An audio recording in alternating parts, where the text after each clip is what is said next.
ቸገረኝ ውጭ ላይ ነው የምሰራላችሁ እና ፓስፖርት ሲወጣልኝ ያክስቴ ልጅ አብሬ ነበረ ሲሄድ እንኳን ብቻዬን ነው ያወጣሁት እና ፓስፖርቱ ወጣልኝ ይዤ መጣሁ ዓለምን የጨበጥኳት መሰለኝ በጣም ደስ አለኝ በቃ እኔ ምን እንደምላችሁ አላቅም ከዛ ያረብ ሀገር ፕሮሰሱ ተጀመረ 600 ብር ነው ለፓስፖርት የከፈልሁት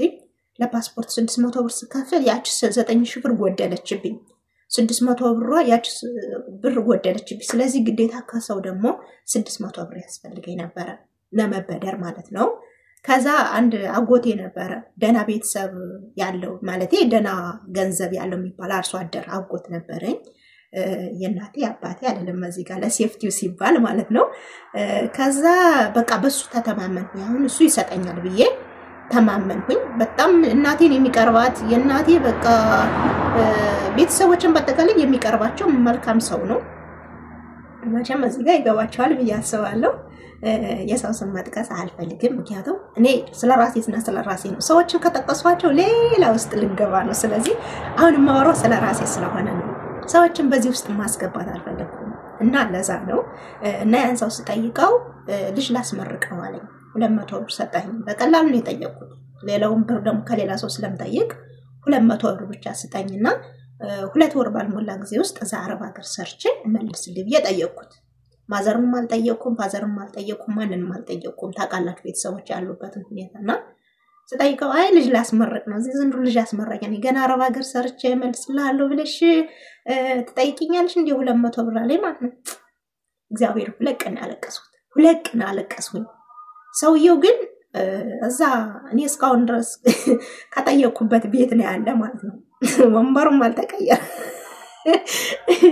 እኔ ያቺን 200 ብር ከጠየቅኩበት ቦታ ነው ያለ ሰውየው ማለት ነው እኔ ግን አንድ አይሉ ሁለት ጊዜ ቤት ሰርቻለሁ አንድ ጊዜ ሰርቼ ባይሳካልኝም ቢፈርስብኝም አንድ አይሉ ሁለት ጊዜ ቤት ሰርቻ አሳይቼዋለሁና አንዳንድ ጊዜ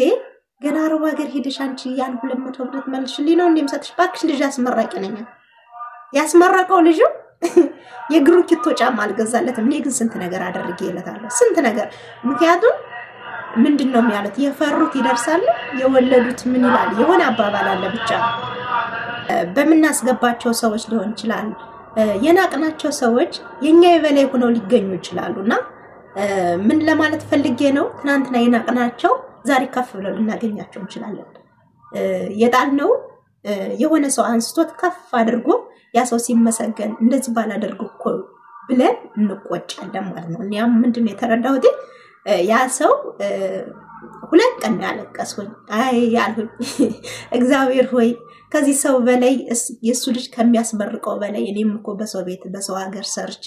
ያልፈልኝ እኔም ቤተሰቦችን ቀይር ይሆናል እኔም እንደሱ ልጅ ባልመረቅ እንኳን በስራዬ ሰርቼ ተከብሬ ቤተሰቦችን እንዳስከብር አድርገኛልሁኝ የዛን ቀን ማታ ማለት ነው በጣም ነው የተሰማኝ ማለቴ ግን አንቺ አረብ ሀገር ሄደሽ ትመልሽልኛለሽ ብዬ እዚህ ቤተሰቦችሽ እንዳልሆነናቸው ማንን ጠይቃለሁ አለ ለ200 ብር ብሎ ማለት ነው እኔ ግን ዛሬ ላይ ከ200 ብር በላይ የሆነ ነገር አድርጌለታለሁ ለምን ተውስ እንዲለው ብዬ ግን እሱ ረስቶታል እነመፈጠሩ ረስቶታል እኔ ግን ደሃ ስለነበርኩኝ ማንኛውንም ነገር ማንንም ሰው ምንም ቢለኝ አረሰው ምክንያቱም የትናንትና ማንነታችሁ ክፉንም ደጉንም የምታዩበት ስለሆነ ብዙ ክፉና ደጎችን አይቼበታለሁ መልካም ሰዎችንም አግኝቼበታለሁ ሳይኖራቸው እንዳላቸው አክት አድርገው እኔን የሚያበረታቱ መልካም ሰዎችም አሉ በዛው ልክ ደግሞ ድህነት የለዘው ላይ የሆነ ነገር ሁኝ እንድቀር የሚጨፈልቁኝ ሰዎችም አሉ ግን የሚጨፈልቁኝ ሰዎች ያልሰማዋቸው እግዚአብሔር የተመሰገነ ይሁንና ምን ለማለት ፈልጌ ነው አንዳንድ ጊዜ ያ ሰው ትልቅ ደረጃ እንደሚደርስ ግዴታ ማስተዋወስ ወይም ማገናዘብ አለብን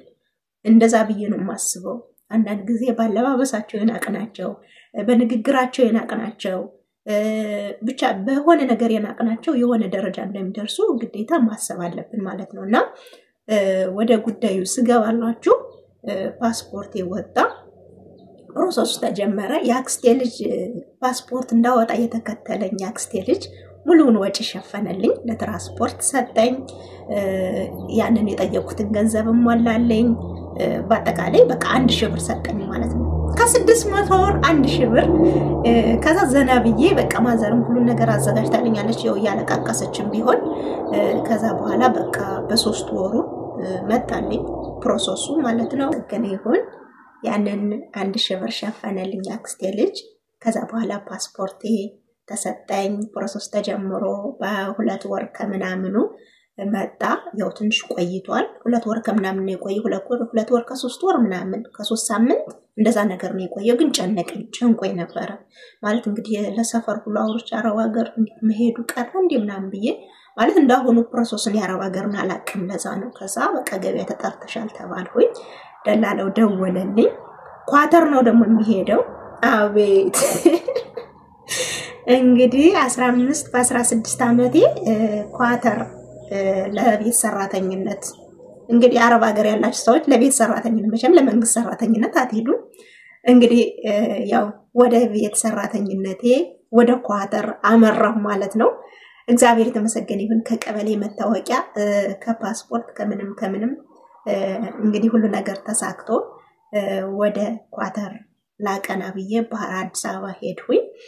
አዲስ አበባ እንግዲህ አልጋ ቤት ነበር ያስኩትኝ ሰው አለ ያው ሰዎች ጥፍር ማጥማጭ ቢሆኑ